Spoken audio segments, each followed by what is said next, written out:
Hey guys, hoping all is well. I wanted to come to you, and I'm starting this video right away while people are entering because I don't want to take up a lot of your time, so those who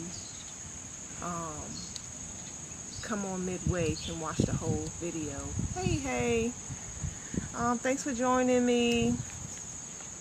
I'm not going to take up much of your time. I have just some information I just wanted to share that's been weighing heavy on me, and that and I know that if I don't share it, it's going to continue to weigh heavy about my recent trip to Dominican Republic. Hey, Peace Ja, how you doing? Hey, Darren.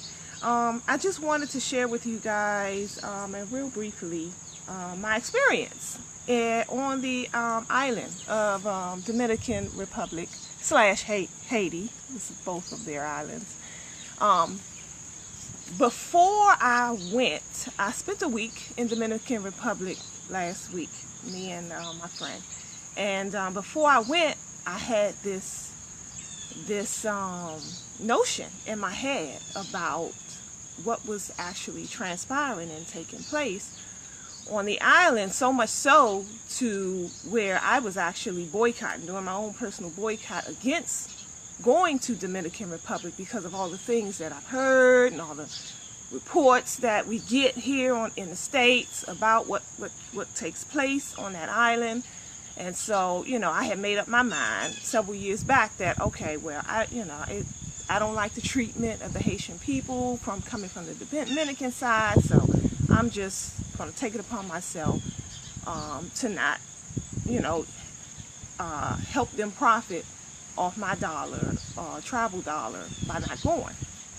But the beauty of travel, that's why it's so important to travel, because you get to see things firsthand for yourself and make better informed decisions based on what you see versus what you're hearing from third party. And so when I got there, of course I had this preconceived notion in my mind. Let me just go back and say, because I did tell you guys I was boycotting, but it was a situation that arrived where I had, like, my back was up against the wall. I didn't have with my travel agent, I didn't have a lot of options to go anywhere else at the time I needed to go. So all the alignments mapped up to where Dominican was the only place that I really had an option to go. So that's why I said, okay, well, I'll just break my personal boycott. And in my mind, I decided what I'll do is, to get over how I was feeling, when I get there, I'm going to go to Haiti. I'm going to go to Haiti, and I'm going to experience Haiti, and that will be my excuse for going to Dominican Republic. Okay. So as we got there, because that was my goal and mission. So the first thing I did when we got off the plane, was ask about, hey, how do I get? Now we arrived in Punta Cana.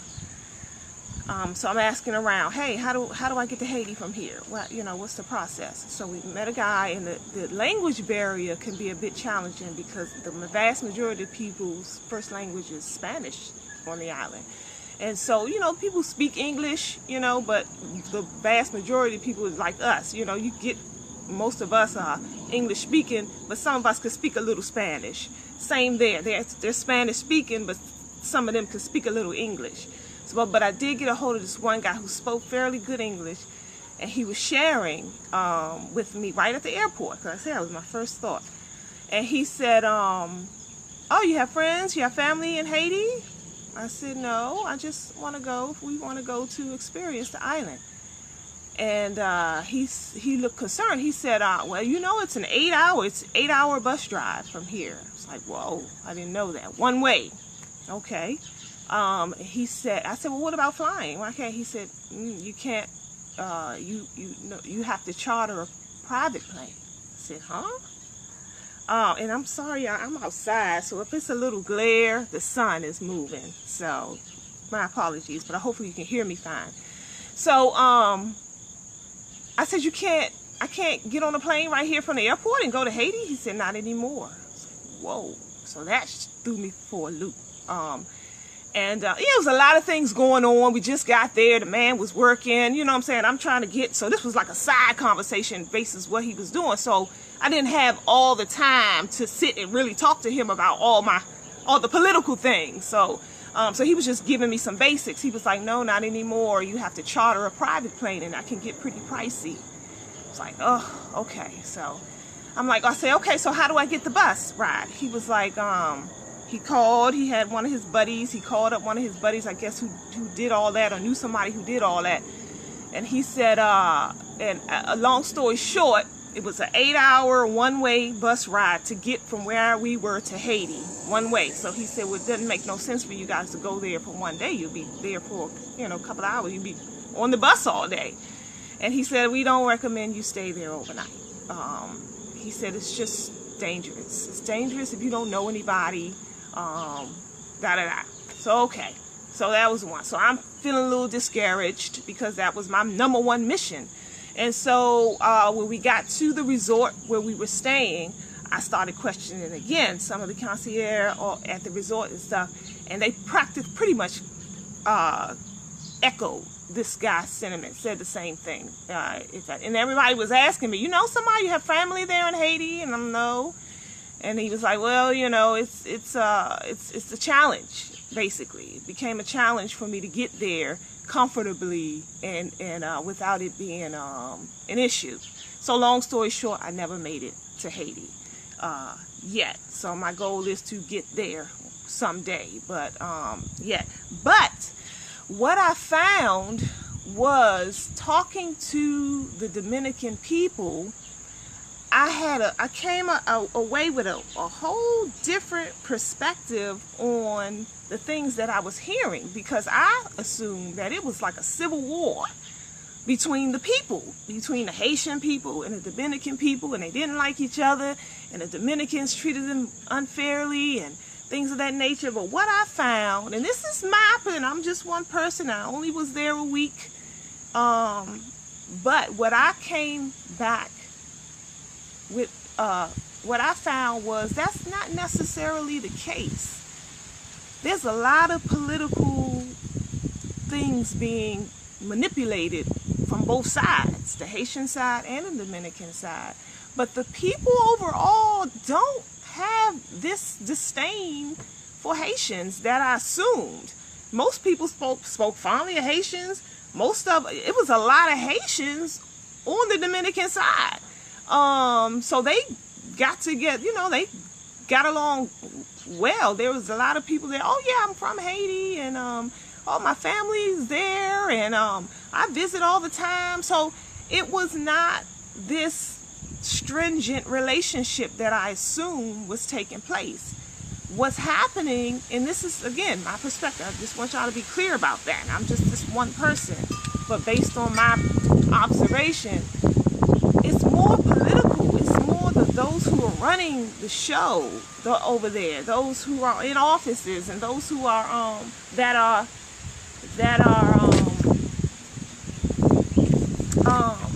not doing right by the people on both sides, because Dominican Republic has a lot of poverty. I found a lot. They're poverty stricken there as well. So yeah, I just wanted to share that, because I know we have this notion here. A lot of us assume that that they're fighting over there, and I'm sure there's pockets just like here. You can find some people here that black people that hate other black people and fight against us and all that kind of stuff. And I'm sure that takes place there. But I didn't see that. Ron, you said that wasn't your experience? Okay, I'd be curious to hear what yours was. But my experience was that the Dominican people, the ones I talked to, had a lot of love for Haitians, and they were there. They were working together. Now the colorism is real. Now that's real. The pilots and the people that I noticed were working the service jobs and things of that nature.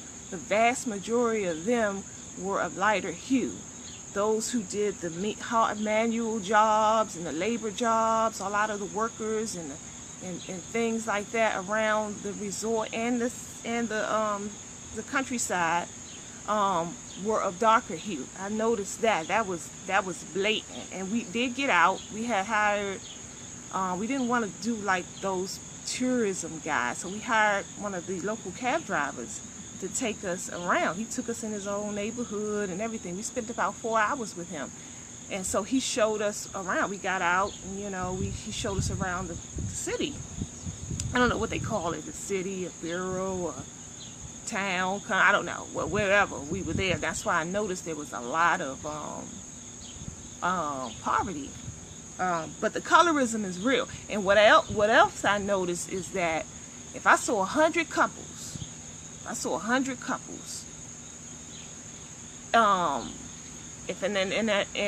and 95 of them were dark brothers, dark like the African continent, right? Mud dark brothers. 95 of them 100 couples were with light or white women. Overwhelming vast majority of the people. So the colorism is real. And I also found interesting that the cab driver that we was with, so he spoke a little English too. So we couldn't really have any deep heart-to-heart conversations with him either. But he was sharing some things, and I was talking to him about the Haiti side, and he was sharing, Haiti, and he was saying, Negro, Haiti's Negro, I'm white. Now this man, I wish I could show you a picture. This man, he and I were probably about the same complexion, and he said he called himself white. I was like, wow, okay, that's interesting. So again, I'm giving you a very generic beginner's version of what I'm sure more people who understand, who live there, who travel there often can give you a lot more in depth. But I just wanted to share with you guys because it was on my mind heavily, because we be having these preconceived notions that come from other people, and until you experience it yourself, we could be misled and misinformed. And I don't want us to get into a scenario where here we go fighting against each other again, without understanding that we all have been colonized mentally. All of us. The Haitians, us here, you name it. We've been on the continent of Africa, and then we get these things where we fight against each other all over the place, and then the cage handlers, those who actually doing all the colonizing of our minds, we go unscathed because we don't even take into the consideration what has been done to us and who did it. And I just wanted to share a couple of other things. I was talking to, when I got back to the States, I met another lady because our flight was canceled in Florida, so we had to stay a whole night again due to the weather here in Florida. And so I was talking to one of the women from the hotel, and she was Haitian in Florida, and we was telling her about our experience, about people was sharing with us how dangerous it is in Haiti right now. And she said it's mighty interesting that the Clintons have a home in Haiti that they visit all the time, and it's not dangerous for them. I was like, that's interesting. Yeah, good point, sis. So yeah, so we think again, we start fighting against each other as the people, without realizing how we even got in this mess to begin with. And so, and the powers that be, and it's not over, they're still manipulating. And why we never point out the manipulators? Why are we even, why are we even in a predicament where we're fighting against each other? I wish I could read, Glenda. I don't want to take up much of you guys' time, so I'm not going to start going into points. But let me go down a few other things that I noticed. The resort was heavily guarded. It was heavily guarded. I found that interesting. We were on a beach in the evening time, and we were just exploring. So we were, walking away from the resort, and it was late. It was maybe after 10, And a guy was on the beach with a sawed-off shotgun. It was a security guard. And he was like, whoa, whoa, whoa, where you go, where you go? And we had to show them our, we had a band to let them know we were on, you know, we were part of the resort. And then he was like, oh, okay, you can go, you can go. But I was like, wow, okay. So even when we was going off of the resort, they had guard stands, you know, coming in and leaving. And the cab drivers, you had to stop at the guard stand. And then we had to actually log ourselves out here. They needed to know our names, our room numbers. And when we were coming back, they didn't just flag us in. He actually had to roll the back window down when we were sitting, and the man came in and looked around in the back seat before he let us back on the resort. I was like, wow, that's an experience. So I'm not sure if there's a lot of crime and murder. I don't know, but I just found that was interesting for me, being there. I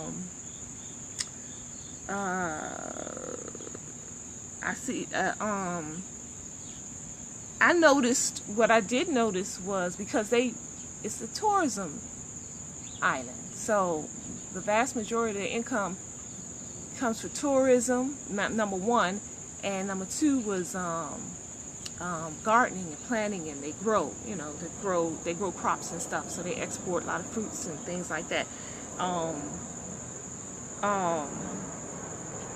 So, I was saying that to say, so a lot of the tourists who come over are of European descent, and so a lot. I was like 95% of the people I was looking around the airport and everything coming and going, and they cater to, and I imagine that's why when I see signs of the Dominican here, when you're traveling, when you go to travel and they do signs and ads and promotions and stuff, I rarely even see dark Dominican people on these ads, which the vast majority, I would say 75% of the island, the Dominican people are dark skin. I mean dark skin, like really dark African. So I found that interesting, but they cater to European people, so maybe that's what it is. They're catering to this, I mean, they falling into this colorism thing.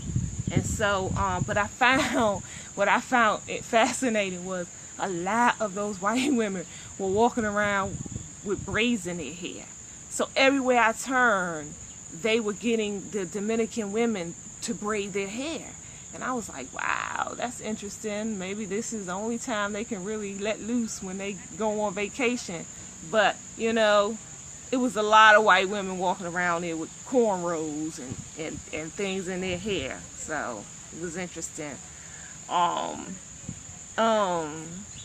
We went to the Catholicism, I think I'm pronouncing that right, was heavy on the island.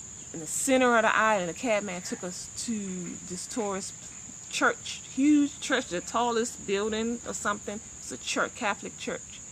And we went in. I had on these shorts, and so they gave me this cover up. I had to cover up before I went in the church. Okay, respect. And so when we went in, I had to wait in line to go up. You go up these stairs, and it's a mural or something that you have to go, and people were putting their hand on the glass and then saying a little prayer and walking back down the other flight. And there was a line of people waiting to do this. So I'm just a curious soul. So I'm like, what are they looking at? I need to go. And so it said no camera, no pictures, but I'm a knucklehead, so I didn't pay attention to that. I took my camera. And so when I went up to the steps, and I went through the motions like everybody else, but I'm just curious to see what they were looking through this glass. And there was a picture of a white mother, Mary, with holding the white baby Jesus. I was like, oh man, they still caught up, you know, in all these European images, you know, worshiping these European images. So the Catholicism is still heavy on the continent. But with that being said too, I found that there was a lot of little figurines and stuff that was displaying a lot of the African the African descent too. So this is what I picked up while I was there, and this was everywhere, all over. Everywhere I went to, all the to all the little figurine shops and knick-knack shops and stuff, they were showing, and it says "I love Punta Cana" on it. But there were a lot of different African figurines, so they do have some sense of connection to their root. But again, like us here, it's skewed as well, because you can definitely sense a lot of the European culture has the colonization of the mind is prevalent as well. Oh, the hip-hop music, of course, was very strong, and I got to thinking about that too while I was there, because a lot of the young folks on the island was they played a lot of hip-hop. They mixed it, they had their own music, but it was a mixture. They would have a lot of hip-hop going on as well, and I was like, wow, we influence the world with our art. And I find it fascinating right now how the message that hip-hop is given, the mainstream message that hip-hop is given right now throughout the world. And I found that a little bit depressing, I wonder how things can be different if the message was more positive, because we have young black folks all over the world listening to this music. What else I want to share with you guys? I saw a lot of folks in survival mode. I mean, like I said, I was only there a week, and I'm sure there's people there that are doing great. And actually, the cab driver was sharing with us where he would point out some of the houses mixed in. It was like a mixture. Here you may have communities. You may have the hood right here, but you go down the street and then there's a community that people that are more professional, people with more money, etc. And it shows. So the houses are bigger and all that kind of stuff. Well, there I noticed that they were pockets right in the same development. You can find, poverty-stricken, somebody with tin roof, no running water, and then right next door there's a really nice fancy house, and he was explaining that drug money. So some people there is in illegal drug trade, and they live better. They live better than the other locals, but they live all mixed in together. So I was like, oh, okay, that's interesting. But then there was a lot of people in survival mode. They were, everybody was selling something. Everybody's selling something. But it was a lot of self-independence, doing for self too. So there was a lot of people. So when we go into the communities, in the neighborhoods, you would see where the houses, they was right out front with the fruit stand, right out front of their house, or right out front hanging meat, drying meat up to be sold, or somebody else on this corner selling little knickknacks like this. And so I saw a lot of that. So it's like they may not have a lot of the resources and a lot of the material things that you and I here in the States can benefit from, but they have this sense of entrepreneurship, doing for self. I saw a lot of that there. But they were, it was a hungry energy in the air too. It was at one point, because the streets were like real narrow, and so the cabman was navigating. He was trying to park so we could get out and go into some of the stores. And then I saw one guy was just walking down the street, and he stopped, and he was helped stop the other traffic and was helping us navigate. But he was attempting to navigate us to his side of town, because he noticed that he had us in the back. So I guess he put two and two together. Oh, they got money to spend. No, come this way. So he was trying to get us to park on his side of the street so we can, support what was going on over there. So it was a lot of hustling going on the island. A lot. And then the begging, we met this little young guy that he was begging. He was like, I'm hungry, please, $1. And I felt so bad because I didn't have any dollars on me. But yeah, so it wasn't a lot of that, but there's definitely, you know, some poverty on the island.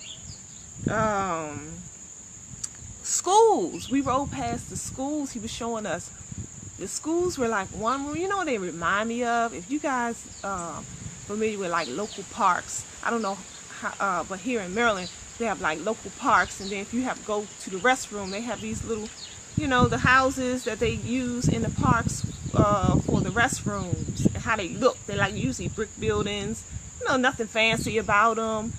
Well, they think about those maybe like times 3 or 4. There's one room, big room for schools, and the children will all congregate there in the schools, and they would be like right on the side of the road, or you know, you didn't drive into no parking lot and drive down to get to the school building and have places for none of that. It was just like one room buildings for the schools, and I thought that was interesting, the way they were teaching up the children. Electricity goes out regularly. We were there, and when we went to the big church, we wanted to go inside of another building adjacent to the church where they taught the history of the church. And so when we got there, the attendant told us we couldn't do the tour because there was no electricity. I was like, oh, okay, this is middle of the day, work day. And when we asked the cab about it, he was like, "Oh yeah, that's regular. You know, it goes out pretty regularly. Sometimes it'll go out for an hour, sometimes 10 hours, sometimes 18 hours." He was like, "But you Americans don't have that issue." But yeah, electricity goes out. So yeah, yeah. So that's it. Like I said, I don't want to hold you too long, but this was heavily on my heart. And I wanted to come and share my experience with you guys about what I found on the island. And I left with a whole different perspective. I don't necessarily blame the Dominican people per se. You know, cramming everybody in all the time in one box, and then labeling them, and then we stay forever divided. You know, so I came back with a whole different perspective. And I'm just like, yeah, is there issues? Absolutely. You know, Haiti, I'm sure, have their share of issues, and I plan to go. My goal is to get there so I can experience it for myself firsthand, and so I'll know firsthand. But what I left with was the understanding that they're a lot like us, you know, over here, where they're just struggling to survive. You know, they have corrupt leadership. And the leaders are really fighting against each other. But I don't want to make light of what's going on the Haitian side, because my heart was really heavy when I found out that you had to charter a private plane to get from Dominican to Haiti.